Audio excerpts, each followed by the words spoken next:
Hello, everyone. My name is Ryan, and I am an atheist for humanity. Today, I want to talk about a common criticism that usually comes from believers or people who consider themselves to be in the middle between atheists and believers. And the question is the new movement against faith and religion by atheists moral? What I hear from a lot of people is that they feel that they are now under attack. And I just wanted to clarify right off the bat that to be under attack is not to be challenged in debate or have your ideas criticized. That's not an attack. No one is being harmed. No one is being prevented from practicing their faith. No one is having their documents or their text destroyed and censored in any way. None of those things are happening, even though those are all things that Christianity and Islam have done to other faiths in the past. What is actually happening is that religion is losing its special place that it's enjoyed for centuries because it used to control most facets of society. In reality, religion has always had a great control over society, especially looking back to the formation of the Roman Catholic Church. They had such social and political power that they could even control kings and queens. The same can be said for the Ottoman Empire in the Middle East. Muslim rule in the Middle East has continued up until this day. Both were able to create a state where criticism of religion was seen as radical, treasonous, and evil on its face, and it was met with the punishment of death, and still is in the Middle East. What this has done over the centuries is woven religion so deeply into society that its validity has just been automatically assumed. Now that criticism of religion has come to the mainstream, we're facing a culture shock.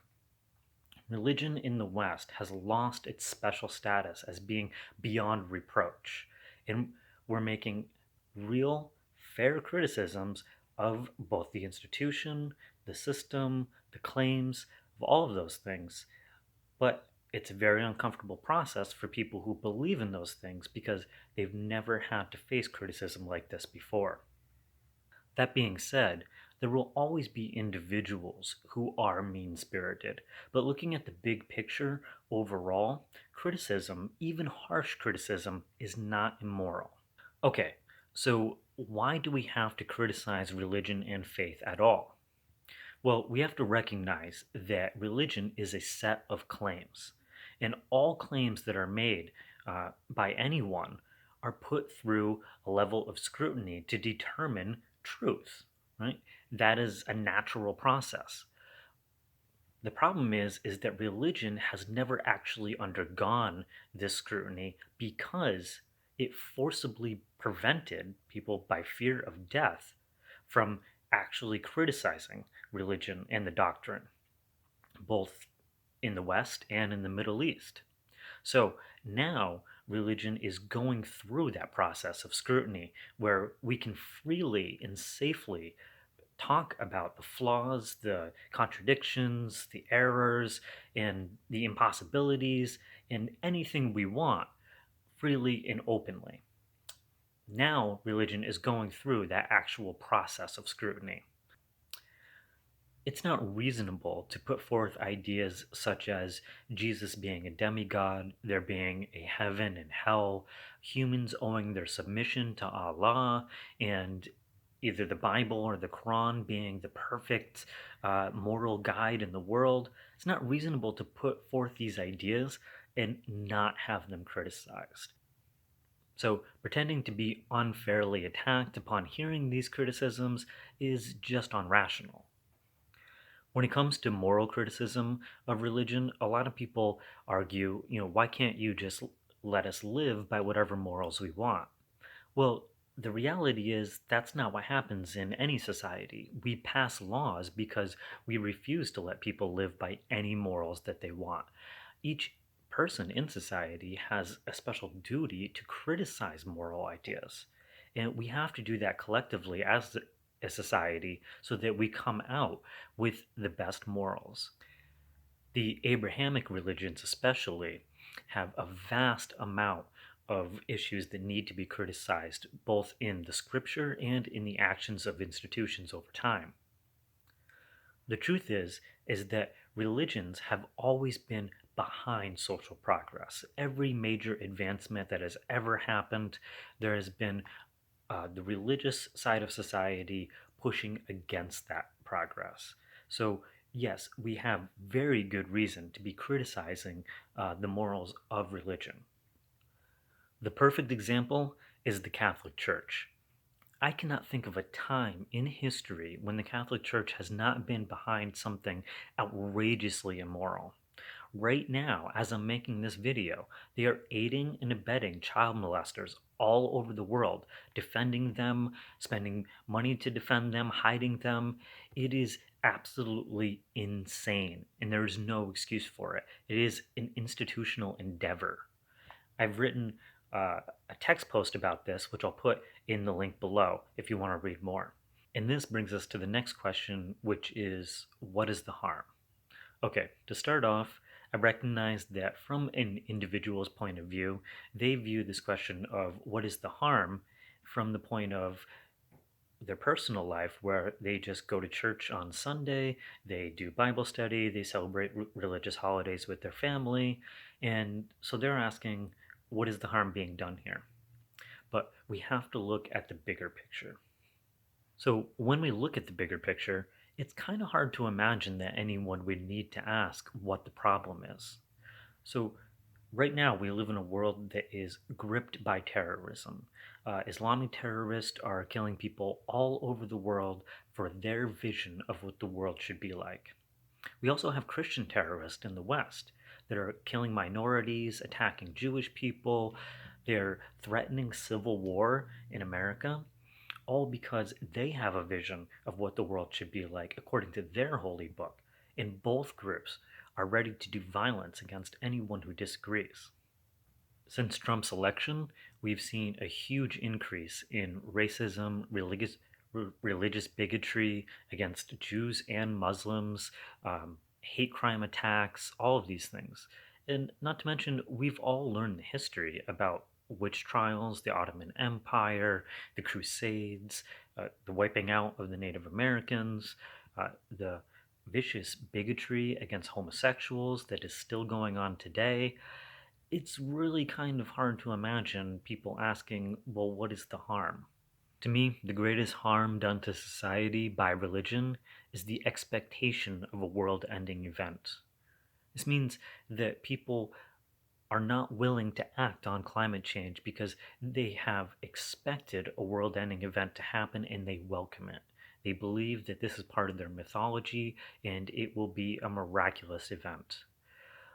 The idea of being ready to allow millions of people to die, or possibly even the end of the human race, due to faith and mythology is absolutely absurd on a level that's difficult to process.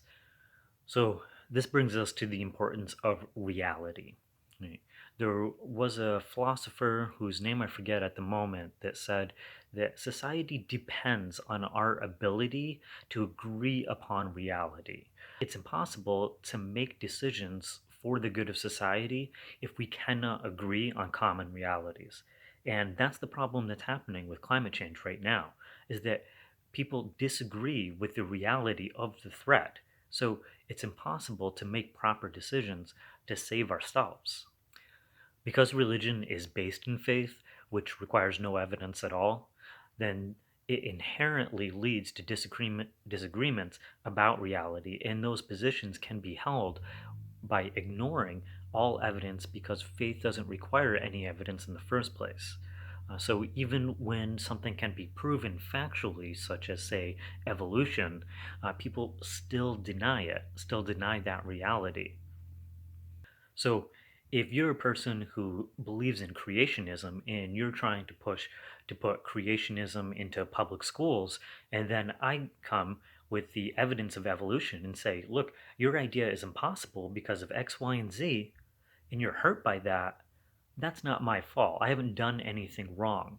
You know, I've simply expressed what is proven and what is true.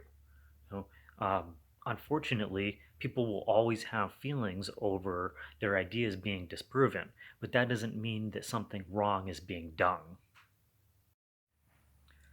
So, what is the effect of this movement against religion happening throughout the West right now? Well, the reality is that no one is being stopped from practicing their faith, right? Atheists in no way, shape, or form functionally get in the way of anyone being able to carry out their practices or beliefs.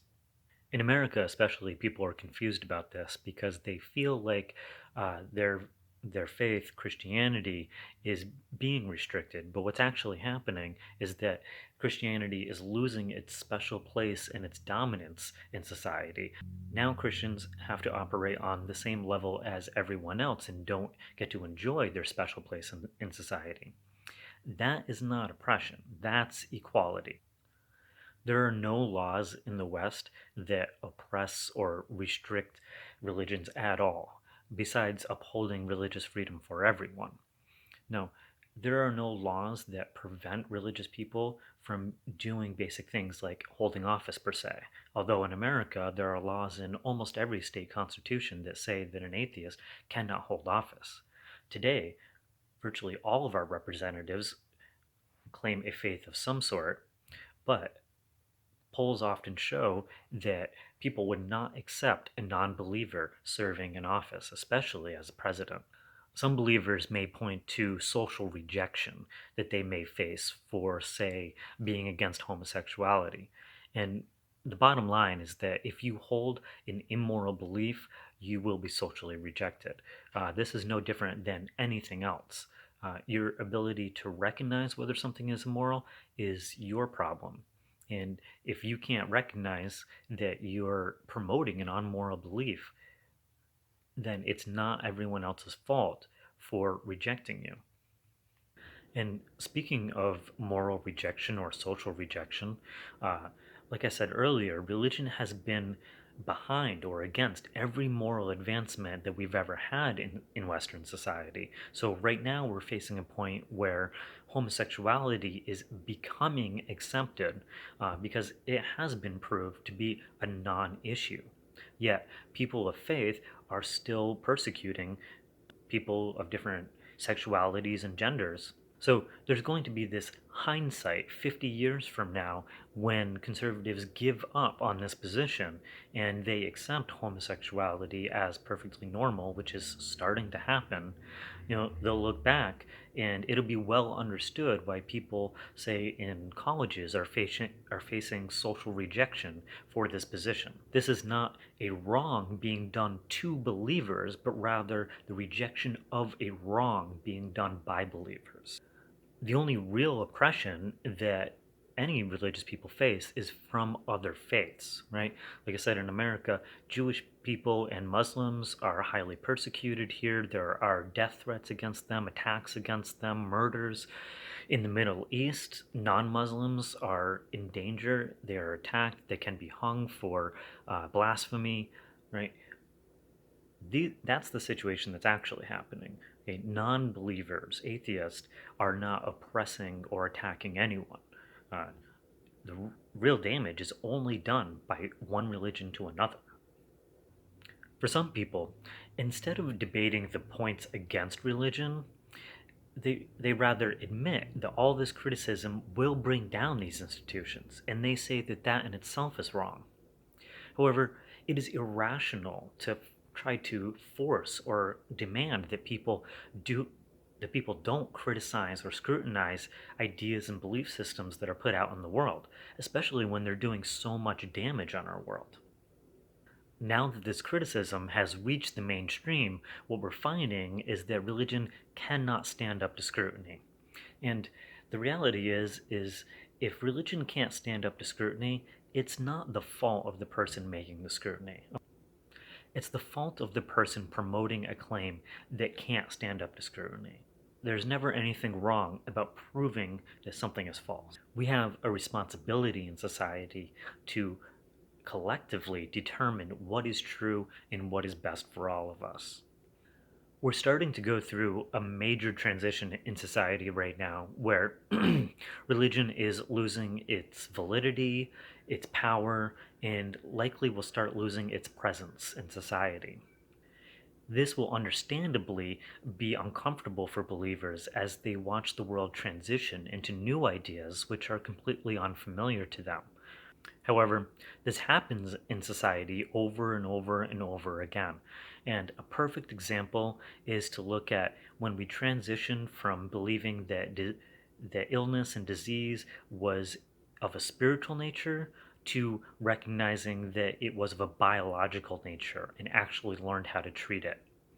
And that was a significant change for society, and especially for faithful people, because they rested on the idea that when you were ill, that there was some spiritual cause of that, and that it was the priest that could do something about it, and that you needed their power to help you get better. When we started to discover germs, bacteria, uh, disease, and surgery, and the beginning of modern medicine, this was a huge affront to religion and especially the Catholic Church. Right? There was a large transition period where what we would call modern medicine or science was under attack because it was undermining the authority and the beliefs of the religious people. Now, would you really want to go backwards in time, though? Would you really want to live in a world where those ideas were not challenged simply because they were tradition? I don't think so. I want to live in a world with modern medicine, and I think you do too. We all live much longer than we would have otherwise and in much better health. Okay, thank you very much for everyone who watched. Please hit the subscribe button down below as I ramp up my presence on YouTube and will be putting out more videos like this. Please also send me questions or suggestions with things that you would like to see and topics that you would like to hear about. You can find my main blog on Tumblr, and the description will be down below. Also, check out my Etsy shop, which is down below, where I have t-shirts, sweaters, hoodies, all for liberals, atheists, and for other social causes. Thank you very much for watching. Remember, I am Ryan, and I am an atheist for humanity.